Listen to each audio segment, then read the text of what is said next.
చదువుకునేటప్పుడు మన టీచర్ల మీద సెటైర్లు వేసి అక్కడ మనమే హీరోలం అని చూపించుకుంటాం. కానీ ఎక్కడో ఒక చోట మనల్ని క్షమించేసి వాళ్ళు మనకి హీరోలు అయిపోతారు. చైర్మన్తో మాట్లాడేశాను. నువ్వు నీ అరియస్ వచ్చి రాసి డిగ్రీ తీసుకో. ఏంట్రా? లేదు సార్, ఎప్పుడో నన్ను డిగ్రీ తీసుకునేవనని మీరే అంటూ ఉంటారు. కన్ఫర్మ్ గా నిన్ను డిగ్రీ తీసుకొని ఇవ్వను అంటాము, చేసేస్తావా? అలా చేస్తే ఎంతమంది డిగ్రీ తీసుకుంటారా? మర్డర్ అటెంప్ట్ అని కేసు పెట్టమన్నారు. నేను వద్దన్నాను. ఏం చేయమంటావు? నీ లైఫ్ కదరా. పిల్లలు చేసే తప్పు కంటే లైఫే ముఖ్యమని మన్నించదలేసే టీచర్లు ఇంకా ఉన్నారా?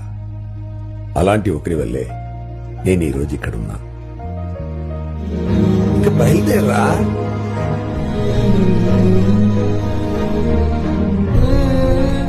Sir, sorry sir. రైట్.